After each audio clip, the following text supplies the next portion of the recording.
What's up, tribe? How you guys doing? Go ahead and hit that subscribe button. I hope you like this video. It's not a new show. It's new season. We have Love After Lockup. Y'all done got me hooked on this damn show, okay?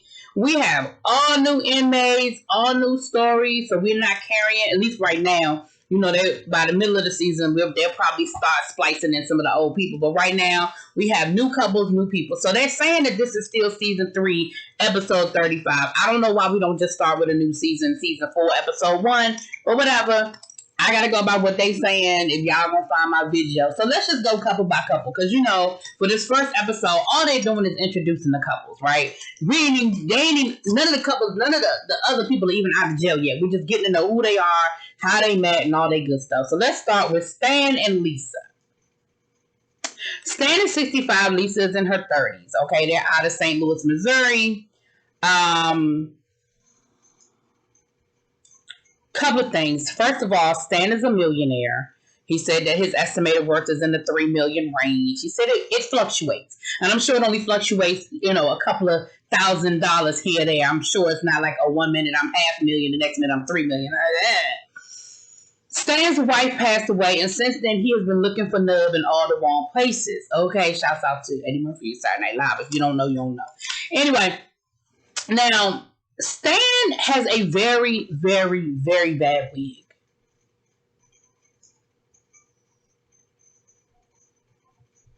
I mean, you would think you're a millionaire, you would have a better unit. It was distracting me, okay? For all of y'all that are like, why you had to bring up that man's wig? Because it was bothering me the whole time he was talking. He meets these women online, and he says that he had spent some money. He said, you know, gone are the days of taking a woman out on a date, buying her a milkshake, and she'd be satisfied. He said, oh, no. Oh, no. Now, Lisa is somebody that he was dating before she got locked up. They were dating. He thought she was beautiful. He is all about the aesthetic. And I think as long as she looks good and makes him feel young, I don't think he minds spending money. I think he knows exactly what the situation is. He knows that he is the sugar daddy, and that as long as he is providing the funds, she will provide a good time. And he wants her to look good. And I'm going to tell you why. Because she called while he was talking to his friends. Now, his friends are worried about him being taken advantage of. That's everybody's friends worried about that. Okay, we can get that out the way. But she called, and he said something about her being beautiful. And she was like, well, I don't look like that anymore. I look more like my brother. And the look on his face said it all. And he was like, well, you can't possibly look like your brother. You're too beautiful for that. Let her come out of jail looking like her brother. I bet you she'd be dropped and he'd be done picked up somebody else. Because again, I think he is very cognizant of the situation. He is under no delusions. I don't think, personally.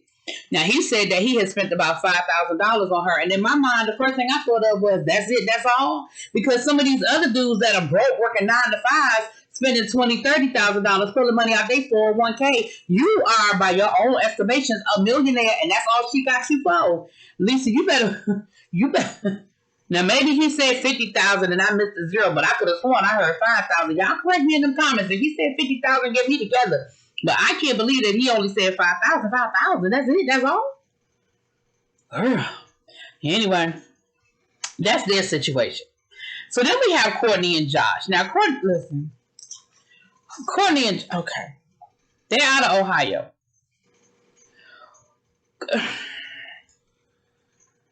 This is Courtney's third marriage. She said that she is just unlucky in love, but she just wants to be married. That's it. That's all. She just wants to be married.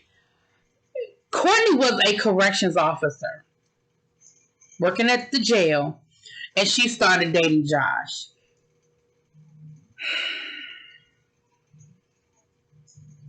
As someone, let me put my notes down for a second. As someone who has worked in a jail, I know that it all goes down. Now, I was only at a juvenile facility. I wasn't even at the big boy jail, okay? I was at a juvenile facility, and it all went down. I could tell you some stories. As a matter of fact, I have told you some stories. It all goes down. It is no big deal. I am not surprised to hear about an inmate dating one of the corrections agents. It happens. Officers. It happens. We are warned about it. We are trained on it. We have been very clear that that is a violation. And here's the thing. She said she knew that they told them not to do it, but she didn't know it was a crime. Ma'am, the training I got was very clear. I don't know what training you got, but the training I got, it was very clear. Because it is really seen as rape. Because you were in a position of power and authority, and the inmate, it's the same mindset as sexual harassment. The inmate can't, conceivably, the mindset is the inmate can't say no. You're in a position of power, right? Even when you say, oh, well, it was consensual, you were in a position of power. So, here's the thing. Again, it happens all the time. I ain't even about to judge this woman because, like I said, I worked at a juvenile facility. The guards were sleeping with each other. We had inmates. Listen, it happened. But here's what never happened. Ever. Was that the guard came to visit the inmate in a wig under an assumed identity. This chick said that she was visiting him for about 8 weeks and she kept changing up her look and wearing different wigs until she was finally caught. Ma'am.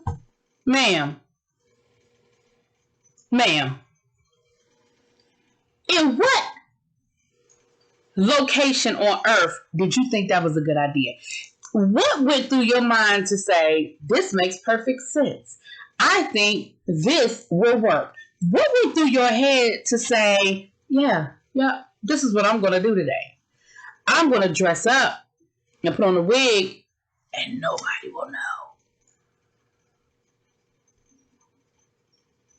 And what is it that you needed to say to him on the weekend that you couldn't say to him when you was at work Monday through Friday? Like, seriously, what is it that you needed to see, do, or what? Like, you have more access to him from work than you did visit. Ma'am. So now she's on probation. He getting ready to get out. And she's talking to the lawyer saying, well, they're talking about they may not let him come live with me because I'm on probation. Yeah, because she went to jail for 60 days and now she's on probation. Ma'am.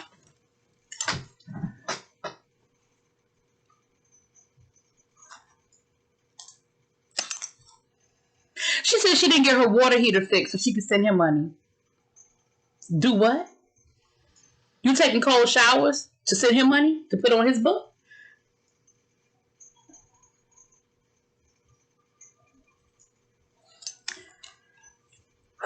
They're going to be interested. Okay.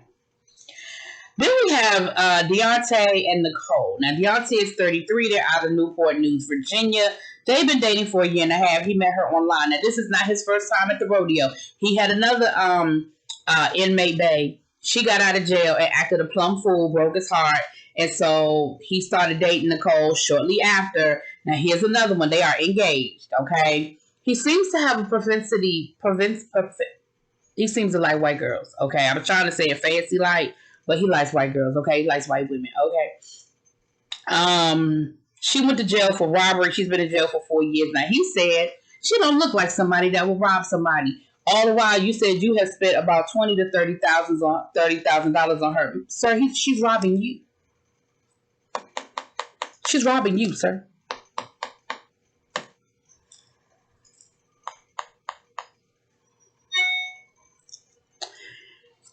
He already got gifts and $1,000 cash waiting for her when she get home. He got 2-3 Michael Kors watches and a plethora of other things sitting there waiting on her. And of course, his friend is telling him he's stupid.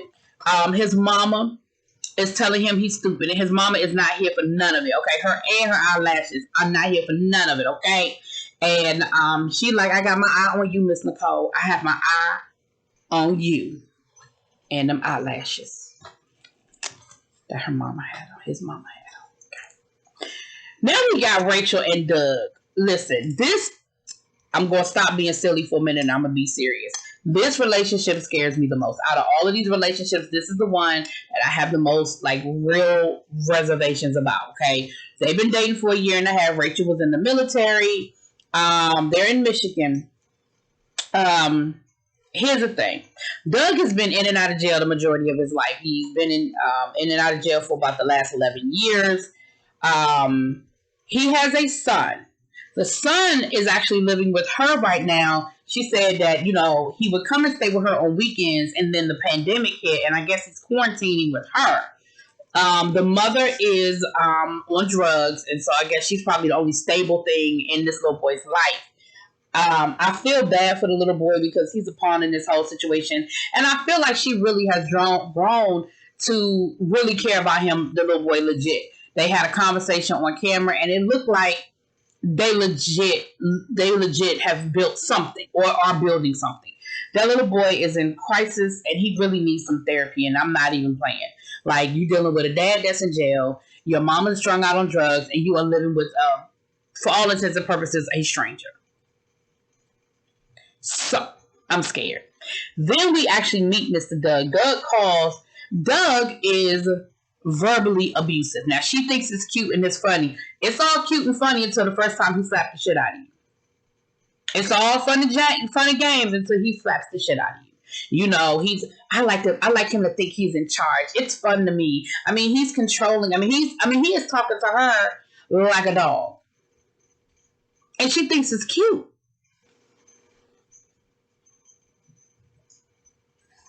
Like I said, it's all fun and games until he smacked the shit out of her. When he get out of jail, I'm really, really, and I'm not even being funny, I'm really concerned about the two of them, honey. And she said they haven't had a chance to consecrate their marriage. Now, I know I just fucked up that other word, but she said consecrate instead of consummate. Consummate. Because they got married by proxy in jail. So they got married and neither one of them were there. I didn't even know they could do that. I didn't know there was a marriage by proxy option. I didn't know you could do that. And I'm serious. I didn't know that was an option. Anyway. Last but not least, we have Brittany and Ray. Now, Brittany is the upper middle class kid that likes a roughneck. That's all it is. She likes herself a thug. She likes herself a roughneck again until that real life hits. It's all fun and games and it's cute, but when you can't go home and you stuck with the roughneck. She said that she was in a prior abusive relationship and to the point where she had to have the guy arrested and she pressed charges and he actually went to jail. Ray is in jail for drugs. They're in Houston, Texas. He's been in jail for 4 years and they've been dating for 9 months. Now, when she went to go tell her mama, of course, you know, her upper middle class parents won't hear for none of that. And she said, well, you know, my parents, unless I'm bringing home a lawyer or a doctor, then they just think he's not good enough. They're supposed to. Like, that's their job as parents. Their job as parents is to want the best for you. And if in their mind that's what's best for you, then that's what they're supposed to think. I mean,